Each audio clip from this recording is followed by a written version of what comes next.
যারা পরোটা অথবা লুচি খেতে ভালোবাসেন কিন্তু অতিরিক্ত তেল দিয়ে ভাজা হয় দেখে খেতে চান না, তাদের জন্য একদম কম তেলে, তাও আবার দোকানের মতো একদম পারফেক্ট খাস্তা পরোটা আজকে আমি তৈরি করে দেখাবো।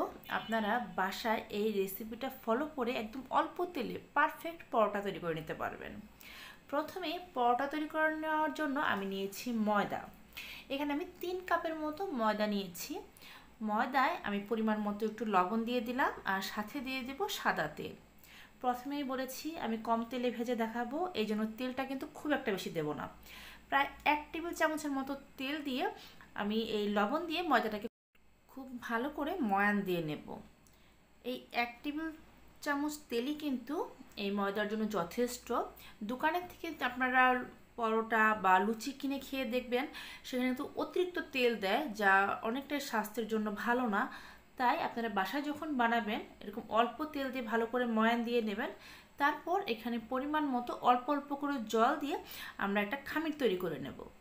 জলটা কিন্তু একবারে ঢেলে দেবেন না, তাতে করে কিন্তু এই খামিরটা একদম পাতলা হয়ে যাবে। আমরা অল্প করে দেব আর হাত দিয়ে খুব ভালো করে এই খামিরটাকে মেখে নেব। দেখুন আমি কিন্তু অল্প করে দিচ্ছি আর ময়দাটাকে খুব ভালো করে এইভাবে হাত দিয়ে একটা মসৃণ ডো করে নিতে হবে। খুব ভালো করে এই ময়দাটাকে মেখে নেবেন, তাতে করে একদম মসৃণ একটা ডো হবে। এটা দিয়ে আপনারা পরোটা বা লুচি, ইভেন কি রুটিও যদি বানান, খুব ভালো মতো একদম খাস্তা একটা পরোটা হবে। এখন এটাকে হাত দিয়ে খুব ভালো করে মসৃণ করে নেওয়া হচ্ছে। দেখুন এটা কিন্তু অনেকক্ষণ পর্যন্ত মেখে নেওয়া হচ্ছে। যেহেতু আমরা তেলটা কম দিয়েছি ভিউয়ার্স, তাই এটাকে হাত দিয়ে খুব ভালো করে একটু সময় নিয়ে প্রায় 15 থেকে 20 মিনিট এটাকে খুব ভালো করে খামিরটাকে মেখে নিতে হবে। তাতে করে কিন্তু এই ময়দার ডোটা অনেকটাই সফট হয়ে যাবে। দেখুন এটাকে খুব ভালো করে ময়ান দিয়ে নেওয়া হয়েছে। এখন এখান থেকে আমি পরোটার জন্য ডো বের করে নিচ্ছি। আমি খুব একটা বেশি বড় পরোটা করব না, একটু মাঝারি সাইজের পরোটা করব, সেই অনুপাতে আমি ডোটা নিয়ে নিচ্ছি। এই পরোটা বা লুচি কিন্তু আমাদের অনেকেরই প্রিয় হয়ে থাকে, কিন্তু অতিরিক্ত তেল দিয়ে ভাজলে পরে কিন্তু সেটা অনেকেই খেতে চায় না বা পছন্দ করে না। তাই আমি যেভাবে আপনাদের করে দেখাচ্ছি আপনারা বাসায় এভাবে ট্রাই করবেন। যারা তেল খেতে চান না অথচ ভালো কোনো আইটেম পছন্দ করছেন, তারা কিন্তু এভাবে আপনারা পরোটা তৈরি করে খেতে পারেন। আশা করি আপনাদের ভালো লাগবে। আর এটা কিন্তু স্বাস্থ্যের জন্য অতটা ক্ষতিকারক না, কারণ আমি অল্প তেলে আপনাদের ভেজে দেখাচ্ছি। এখন এই ডোগুলো হাত দিয়ে খুব ভালোভাবে আমরা মসৃণ করে এটা গোল করে নিচ্ছি। প্রত্যেকটা ডোই আমি একদম সমানভাবে নিয়ে নিয়েছি। আর এখানে আমি বলে রাখছি, আপনারা যখন এই পরোটাটা বেলবেন এখানে কিন্তু তেল দিয়ে বেলবেন না। এটা আমরা তেলের পরিবর্তে ময়দা দিয়ে বেলবো, অর্থাৎ একটু শুকনো ময়দা নিয়ে এই পরোটাগুলো আমরা বেলে নেব। আপনারা রেস্টুরেন্টে দেখবেন যারা পরোটা ভাজে সেখানে কিন্তু তেল দিয়ে দেয়, খুব একটা তেল দিয়ে তারপর সেটাকে ভালো করে বেলে নেয়। এতে করে কিন্তু ময়দায় প্রচুর পরিমাণে তেল থেকে যায়, যেটা স্বাস্থ্যের জন্য একদমই আনহেলদি। আপনারা অবশ্যই তেলের পরিবর্তে এরকম শুকনো ময়দা ছিটিয়ে তারপর এই পরোটাগুলো বেলে নেবেন।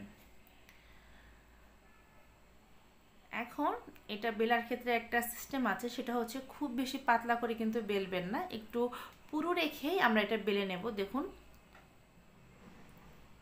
আপনারা চাইলে এরকম পরোটা সকালে ব্রেকফাস্টেও খেতে পারেন বা রাত্রে ডিনারেও এটা ট্রাই করতে পারেন। যেহেতু অল্প তেলে ভাজা হচ্ছে, এটা অতটা ক্ষতিকারক হবে না এবং খেতেও কিন্তু ভালো লাগে। এইভাবে আমরা এটাকে গোল করে নেব। প্রথমে ময়দাটাকে সুন্দর করে গোল করে নেওয়া হচ্ছে, দেখতেই পাচ্ছেন খুব একটা কিন্তু পাতলা করা হয়নি। এখন এখানে মাছ বরাবর একটা ভাঁজ করে দেওয়া হবে। আমি একটা ভাঁজ করে দিলাম। এখন এই সাইড থেকেও আমরা ভাঁজ করে দেব, অনেকটা ত্রিভুজ আকৃতির মতো করে আমি ভাঁজ করে দিচ্ছি।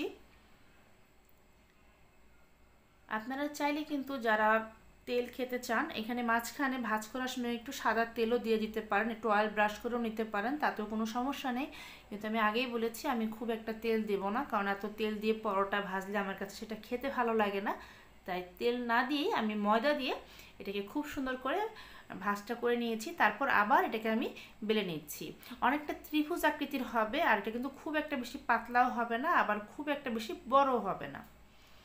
এভাবে আপনারা বেলে নেবেন। এই পরোটাগুলো যদি খুব একটা বেশি পাতলা করে ফেলেন তাহলে কিন্তু এটা ভাজলে পরে খেতে ভালো লাগবে না। পরোটা সাধারণত একটু মোটাই হয়। দেখুন কীভাবে বেলে নেওয়া হচ্ছে। আপনারা বাসায় খুব সহজে এই রেসিপিটা এভাবে তৈরি করে নিতে পারবেন।